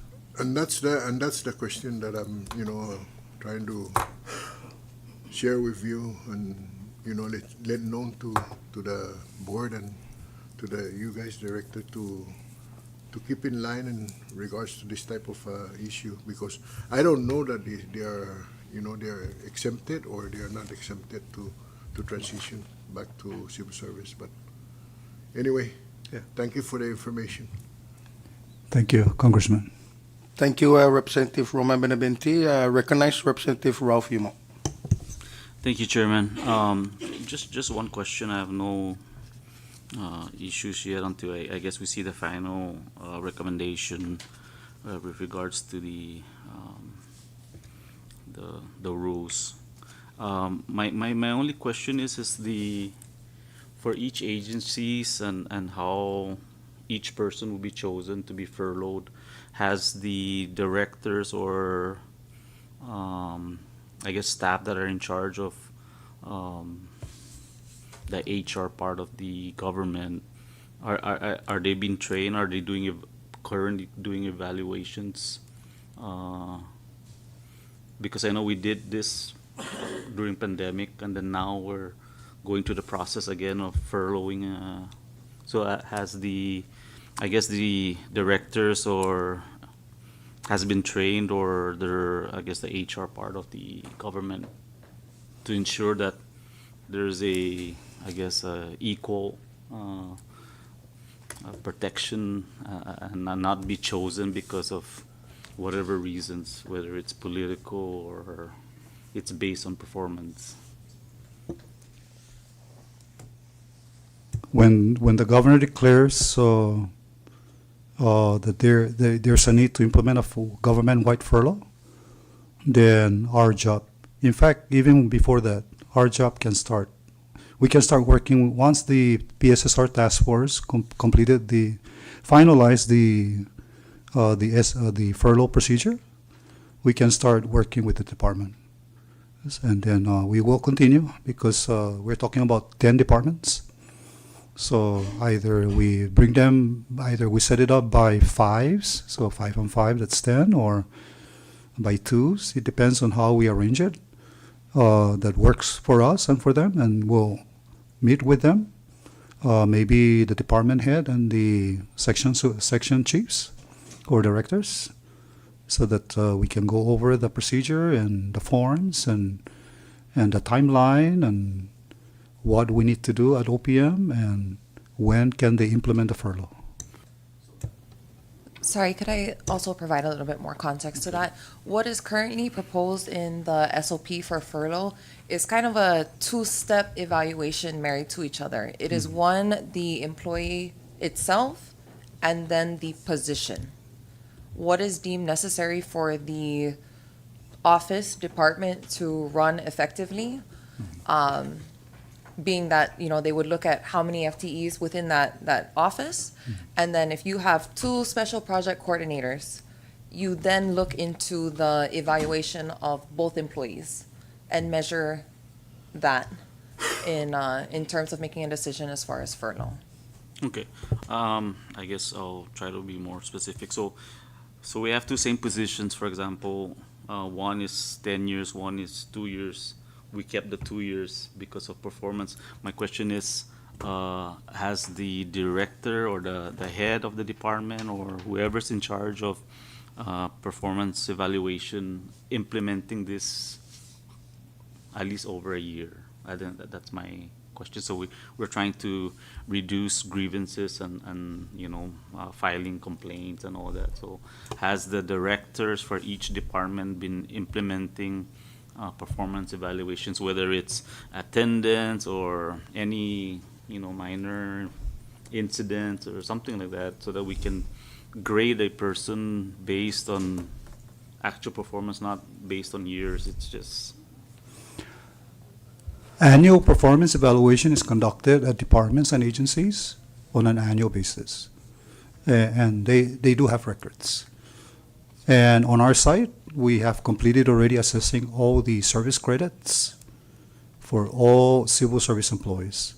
And I commend my Chief of Employee Development Staffing, Abby, for taking the lead in this and working with designated staff to go over the OPFs, official personal file of individual employees, for civil service. We're done with it. So when it comes to service credit, to insert it into the rating form for the employee side, it's readily available. In terms of performance, very easy. We can use the Tyler Muni system to retrieve AWOs and whatever needed, we can assist the department on that. But specifically, no one has been given the assessment or evaluation form that we have produced for furlough in the CNMI government at this time. We have not reached out to conduct training for the furlough assessment portion of this. So just for the record, that each department is doing their own evaluations. Correct. The since chairman last- did yes. bring this up earlier. Okay. So yes, you. we've reinstated annual performance Okay, evaluations. thank you. Thank you, Representative Ralph Yumu. Recognize Representative Angelo Camacho. Thank you, Mr. Chairman. And this is just for clarification. So your regulations had been revised, correct? To exclude the, how's this? Last one in, first one out, I believe it was. Is it still in existence or has it changed? With the amendments, it kind of amended when it comes to furlough. Yeah, sorry, I think what you're discussing is reduction in force versus furlough. Yeah. So reduction in force still has language similar to what you're bringing up, but Okay. furlough is not in line with that language because of the assessment portion that we've included. Okay, and I know we had this discussion back in, I believe, 2023, right? When we had at least my first budget hearing with the OPM. And it was discussed, like, in the event we were to conduct or undergo a RIF, reduction in force, that the regulation was going to be amended to change that particular language, because I really don't think it's fair, right? We don't know what this administration is going to do, this current administration, whether we're going to go in furlough or reduction in force. I guess that's the issue that we're kind of facing right now, is because it's not fair for those employees that are performing well, although they're the last ones in, and they get terminated only because they're new, and they outperform the ones that's been there for many years. So I think that's something we need to look into, and maybe perhaps then whatever the next administration comes in, maybe that's something that's the plan. So yeah, I appreciate it if we look into that. Thank you. Yes. Thank you. Thank you, Representative Angelo Camacho. Recognize Representative Denita Yangtibay. I was looking at your proposed furlough procedure, and it looks good because it allows it shows the employee all these things that gives them chance to do whatever. But I have a question. See, the last one on the 14th, step 14th, says recall to duty. So does that mean when they start assessing the employee on step 6, that employee is not working anymore, or will not be receiving any money? What page are you talking about? The whole process at a glance. So technically, yes, in this furlough procedure that extends up to 12 months, the employee is no longer on payroll. They are excused from their position, but the position is held in Okay. terms of budget for planning purposes, but they will no longer be paid during that period of time of furlough. So once they are recalled, that is when, So let's say the government has identified some funds, right, for government-wide, and then the department or agencies have funding to recall some employees back. It will be based on the retention order, so the highest retention point can be recalled back, depending on how much individuals are furloughed and are being recalled, we are looking at highest retention points to be the first one to be recalled. Yep. I hope that answers. So it is going to be part of the management assessment. Part of the assessment that will be considered, of course, is the years of service and the performance and any misconduct. And other factors may be considered in this assessment period. Okay, thank you. I yield. Thank you, Representative Dinita Yangtimay. Can we go back to the evaluation of performance, right? That one varies over the year, right? Because you normally do that evaluation on the anniversary of the employment of the Correct. employee? Correct. Okay.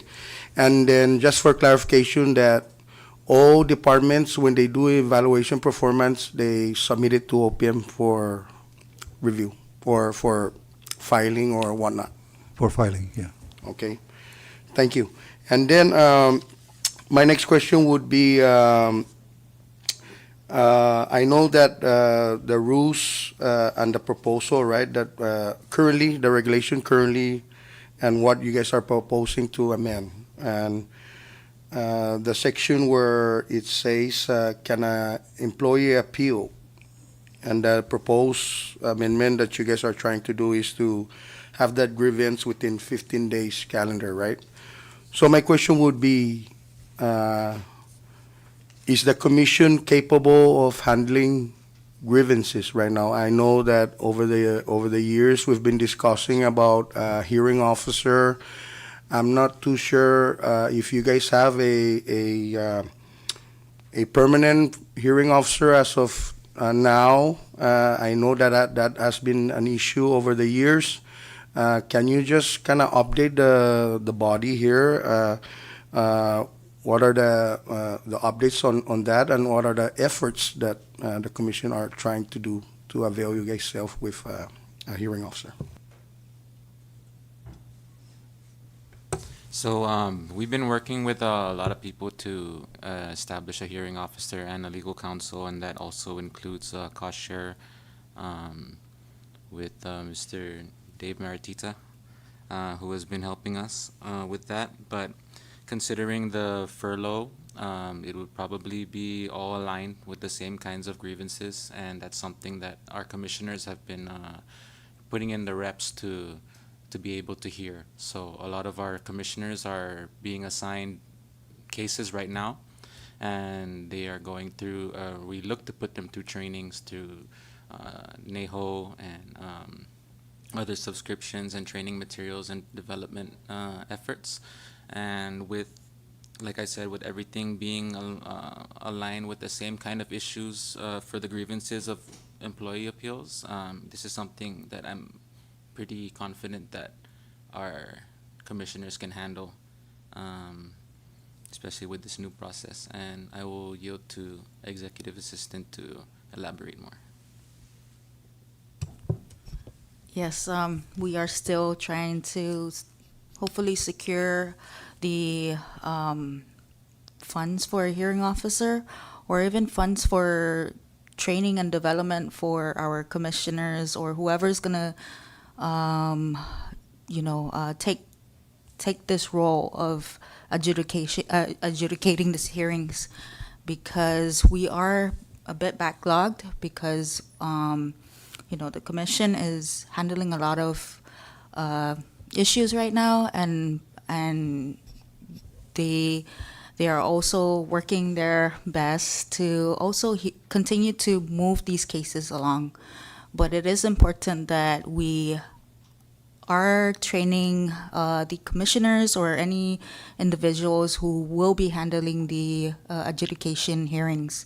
If not, then we will continue to ask for funding to have the commission have a professional service hearing officer through professional service, or just getting a hearing officer on board through an FTE or number of personnel. Either approach is fine with us. We are wanting to move the cases along so that there's no cases to be backlogged anymore. And then considering that this is something that we anticipate, we are trying to do our best to ensure due process at a timely manner, right? So, if given the budget for a hearing officer, that would be ideal. Thank you for that. So just a follow-up on your backlog. With your backlog cases on grievance appeal, what is the longest backlog case that since initially filed for grievance? So, just this fiscal year alone, I think we held that longest, what we called legendary cases. It would be around close to eight years backlogged. Wow. However, we are proud to say that that case is closed. So, like I've mentioned, the commission has been working within our means to move these cases along within, of course, our whatever the budget allows. But yes, this is something that we've been asking every fiscal year and been advocating for, to secure a hearing officer. If not that, then training funds to ensure that proper training are given to the commissioners and so forth. Okay, so with the response by the chairman that the commission is co-sharing with ABTC, so who is this public hearing officer that you guys are co-sharing, that's hearing your cases? We do not have anything established yet. It is in the talking phase. Oh, okay. And the main reason why the commission had decided to possibly look at cost sharing is because the funding that was given to us wasn't enough to even entice a hearing officer, because this position of a hearing officer, I would project to have possibly 75 to 80 grand, right? Right. To secure a hearing officer through an FTE. However, unfortunately, we do not have that amount. We are short in that amount. So, because there is also a need for commerce as well, we decided that let's see if we could do some sort of cost sharing to move our cases along. Okay, so what is the amount of this current budget that was given for a public hearing officer? For us, Yeah, right now, currently, because you said it's not enough, right? You need Yeah. 80, right? You were appealing for 80? yeah, it was. I believe we budget you guys for professional services. If my memory Yeah. serves me well, I'm not too sure if that's at 60,000 or. Based on what's been happening, I know we have been getting cuts lately, so I want to give you an estimate, but it's probably around 40 to 45. Okay. And that's something, again, it's too low, right, to entice any potential clients to even apply, especially considering our backlogged. And also, Chair, so a portion of the money that was allocated to civil service for professional services was already expended, but because of the amount that was given, it was not enough to ensure continuity Okay. with the legal counsel and administrative hearing officer that we Right. had at that time. And if my memory serves me well, I believe on previous budget hearings that we have with you guys, there was that effort that you guys were working with the hearing officer in the Department of Labor. Was that Correct. successful, or is that still the case that you guys are availing their services, or As of right now, that is a vacant position under the Department of Labor that they've had Oh. difficulty filling as well. Oh, okay, okay. Thank you for that response. Members, if there's any more questions, I know that earlier when we reconvene, I know that I mentioned that we will close at 12:30 so that we can allow members and the bureau staff to take lunch. I know we have 1:30 again with NMC, so we're at the 12:14 mark right now. If there's any further questions, this is the time. If not, the chair will close exactly on 12:30. Recognize Madam Floor Leader. Thank you, Chairman. And, I think this is a really good discussion to have because it seems that it's so sensitive that no one really wants to take a position. It's one of those things Rep. Don always says, metaphorically, right? It's like we're kicking down this can down the hill because no one wants to be the bad guy. And no one wants to be the bad guy, but something must be done. So on the proposed furlough framework that you have, is there currently 13 exemption categories within the law in 1 CMC sections 8131A? These are accepted service, this is not civil service. So can you check, Council? And the reason why I'm asking is because a furlough applied to any employee in exception categories. An employee on a valid, unexpired, accepted service employment contract may constitute the breach, right? Which we're really, really focusing on. What is this breach? But we just encompass everyone within these categories that are fair, that are legal. They're statutory legally binding. But you have the 2-year contract, temporary, all of these little contracts happening. But you two still work together. You protect civil service on this side. Ms. Director Pangilinan protects accepted service on this side, right? Well, maybe not protect, but bundles through all of the contracts. So, can you guys, I guess, just give us in a category, maybe to the chair, how many temporary contracts from OPM accepted service, how many limited contracts, how many special and unique contracts, and then if that's possible, and then can I ask Director Pangilinan, are you guys still exercising the sumukiwi process? If I come in on a non-payroll period and I work on my start date, do I still not get paid for the first 2 weeks I work and I receive it at the end of my contract? Does the sumukiwi process still take place now, or has that been removed?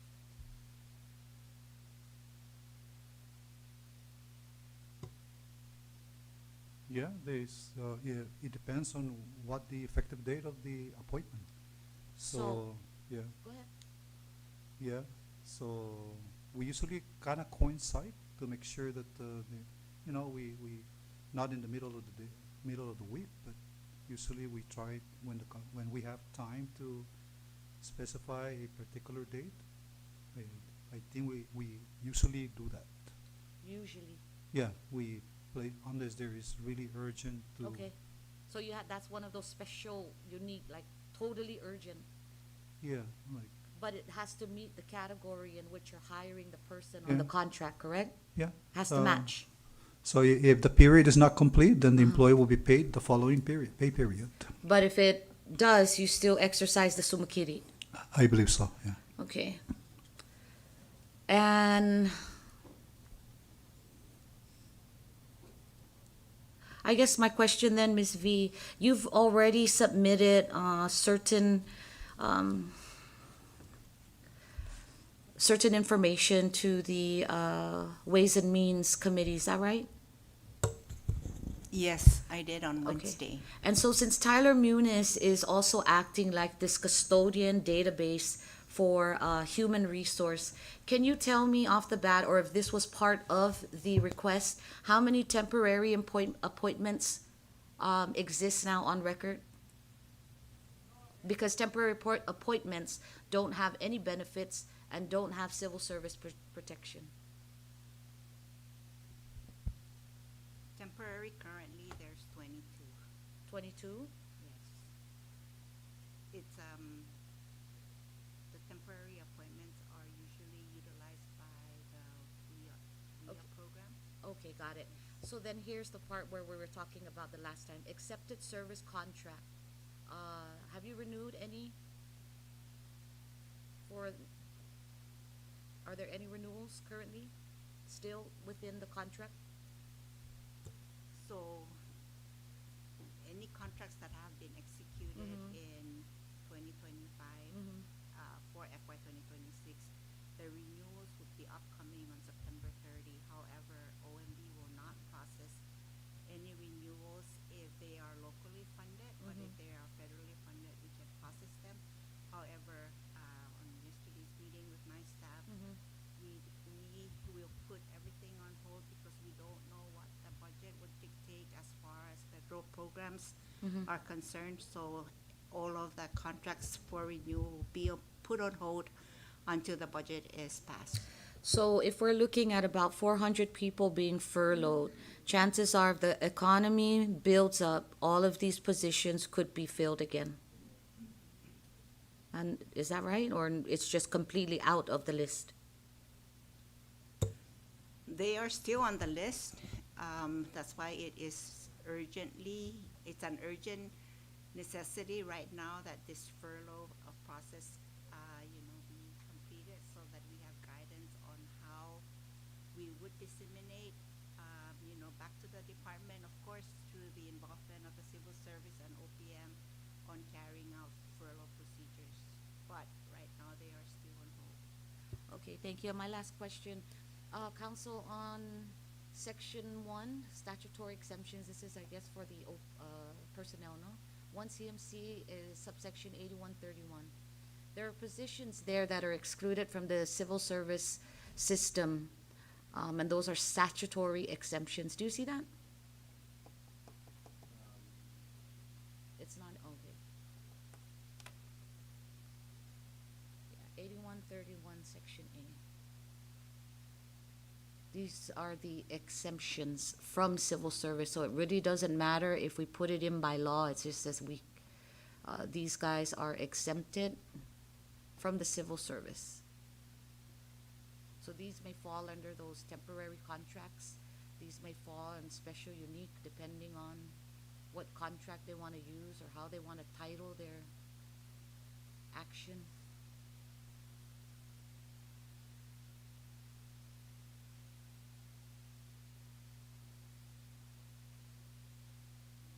See it? Okay. And, okay, so there's one, and can you check if there has been any updates to that subsection? Any amendments?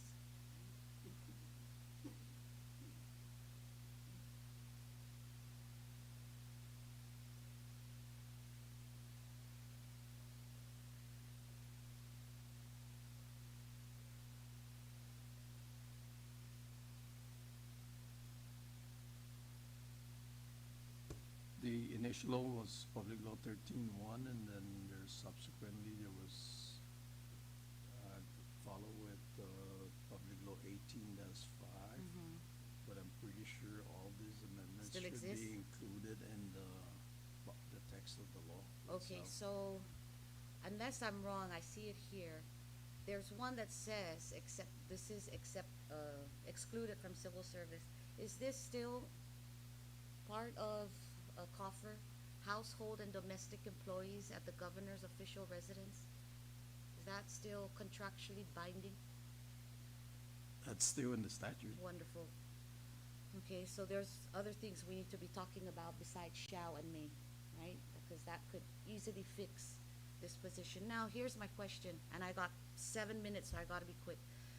The personnel and staff of the mayor's office of Rota, Tinian, Saipan, and the Northern Islands, FTE ceiling set them as an annual appropriation, is that correct?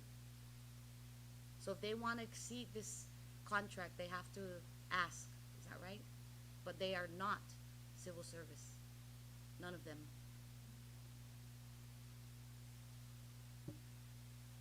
The positions that may be hired Mhm. is limited by the number of NLPs that's in the budget. Okay. You cannot exceed it. We cannot. Okay. So, Ms. V, do we have any civil service positions within the Commonwealth, including the mayor's office, Saipan, and Rhoda, that are in civil service positions? Like anybody? Yes, there are, in the departments, within the department level, but not in the office of the mayor or the municipal. Okay, so not the ones that sit, so maybe an executive secretary might be in a civil service position, correct?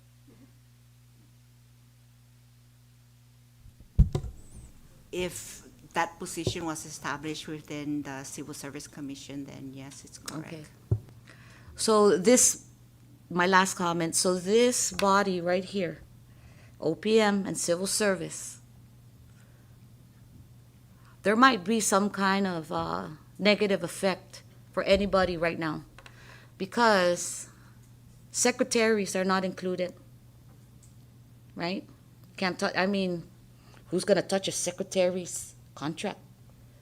It could be, but I don't think you want to make that determination. Yes, Director Pangilinan? Are you talking about department secretaries? Cabinet members? Okay, yeah. They're by statutes. Yeah. Right. So they're by contract. Appointments. All right. But you don't want to touch that either. You don't have to really fund it if you don't want to. Correct, Ms. V? Because it's statutory unless we change it. But it could also be discretionary if you just remove it. Correct? It's a position established by statute. Right. Okay. And again, this is going to come back to the public saying, I'm making 30,000, but because you're a cabinet member and you get special treatment because the governor appointed you, or there's appointed positions by statute, and you're talking about people that might actually need the job, and it is determined that it would be beneficial to hold this person, they're not, will you be comparing that? Will you be offering that as a solution, civil service and Director Pangilinan, if it was in the best interest of the Commonwealth right now? If everything is approved, the proposed regulations, the emergency and the regular regulations, and we're ready to implement the furlough, we will be focusing on civil service, not accepted service, not the secretaries and positions that are established by statutes. Okay, so I needed to understand, and I hope I heard that correctly. Civil service will be the first, but accepted service will be untouched. Is that what you just said? No, I'm What- just saying that once the regulation is finalized and the procedures is set to go, we begin our job. OPM will do our task, and we will be focusing on civil service. Technically, accepted service is quote unquote out of our jurisdiction Yes. under regulation. I was just hoping somebody was going to say that, because that's going to be the injustice now, and that's why now you're asking us, or somebody's asking us, you're going to need an attorney. You might not need just one hearing attorney. You're probably going to need like 5. And to, I know I want to be respectful of the time that we've imposed. Madam Floor Speaker, I think we can all appreciate your line of questioning. Whether some people think it's a little aggressive or more passionate because of the issue at hand. And I think, to advocate for everyone that is on the Civil Service Commission and OPM, we are dealing with the complexity of trying to keep up with the needs and wants of whatever administration, the bureaucracies that are in place in government, and then also the lack of resources to kind of expand what our hopes and dreams could be for the HR department of the CNMI government. There's been a lot of cuts, there's been a lot of lack of resources, and a time like this where we're being called upon to make these really hard decisions and difficult conversations happen is not necessarily the time that we need to rush to get that type of assistance in terms of legal counsel, advice, whatever the case may be. I think we've established a track record of coming to this legislature to ask for the resources needed. Nothing of what you have brought up today is something that we have not discussed or thought about or have aspired to do more and have more actions towards a better system for our employees. But the lack of OPM employees itself, balancing the role of full-time careers as well as being commissioners and scheduling the time to meet together, and not having the resources, any operational budget or resource for professional services, we're grasping at straws. You know, so everything that you've pointed out is important to discuss, but I would like to advocate for everybody that's here that it's not a matter of not wanting it or not thinking about it. That's not what I'm saying, The circumstances Board that Member we're in. Bellis. What I'm saying is it's an injustice to allow this process to pass through you guys because no one wants to make a decision. It's either the executive branch takes responsibility and does it itself, but has to seek your guidance, and then you guys have the tough job at doing it, which is also hard. I empathize with you is what I'm saying. And we are elected officials. We are not the ones that go over there into the Senate and say, I'm going to do my best. The people elected us to sit in here. That's what I'm advocating for. But that hardship falls on you also. And I'm empathizing with that. I'm not saying you're not doing your job. You're doing. This is probably the worst case scenario right now. Which is why we came today presenting Right. the new regulations And that have been and we're excited composed. to see it.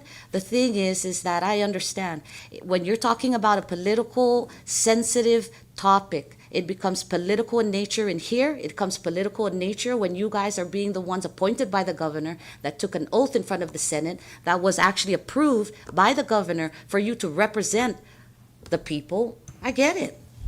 And I understand. I'm not even upset.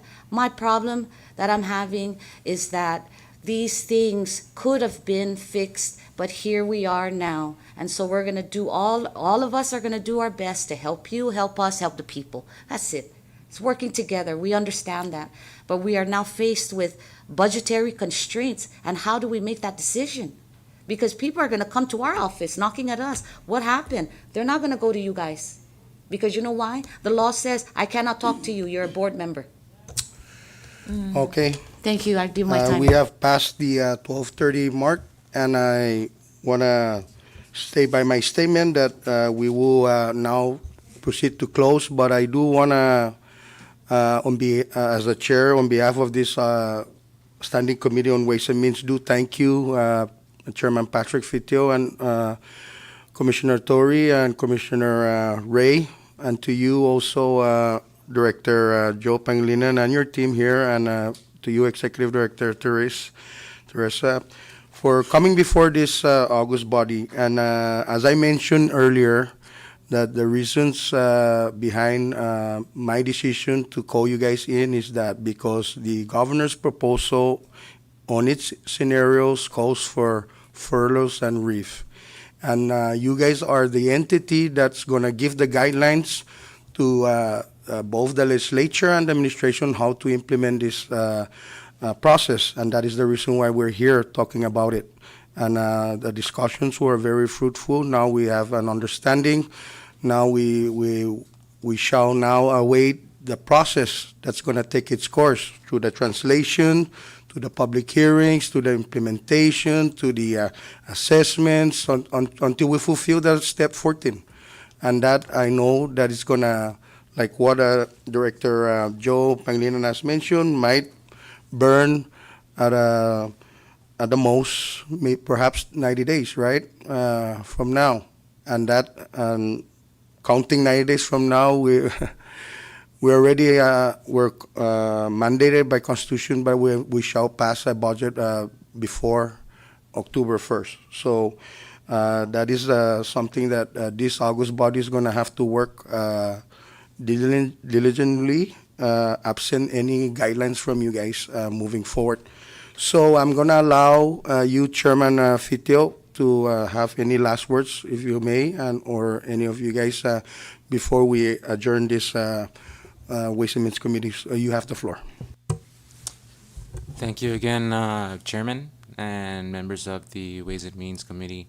I want to thank you all for having us and helping us bring up these fruitful discussions. And I think it was needed. I think the discussion for all that Floor Leader Flores has brought up, especially the accepted service, needed to come out in the air. And it's healthy for us to address it now to be able to move forward. It's something that we probably didn't have the opportunity to discuss. So I hope you all have the resources that we provided and just digest the process that we are proposing, digest the amendments that we are proposing, and look at it as a way of us trying to make sure that there's equity and fairness when it comes to this furlough process with the civil service employees out there in the CNMI. Once again, I just want to reiterate that we've been working really hard, whether it comes to attaining professional services, providing you guys with all the updates we can, and moving forward with the furlough process with the task force that we are working with OMB and everybody. So thank you all, and I will also give the director a chance to say his piece before we conclude and adjourn. Thank you. Thank you, Mr. Chairman. Thank you also, Chairman Sablan, and members of this committee. Even if we implement all of this and we do it right, hopefully that the end result is that it is fair and equitable, like what Mr. Chairman Fitio has just mentioned. It is unfair if 400 civil service are furloughed and only 50 accepted service terminated or released. I hope that they will see the number of the civil service versus the number of the accepted service, and they come up with a ratio so that it will be fair and equitable. Thank you. Thank you, Chairman Fitio and Director Pangilinan. We shall proceed with our order of business. We are now on item 6, announcement. Just to the members and to the viewing public, the chair is right now currently working on other agencies that we will be calling to come before this August body for next week. And I will be announcing that simultaneously as we move forward. So with that, we are now on our last order of business, item 7, adjournment, and the chair now adjourns this Ways and Means Committee. We are now adjourned.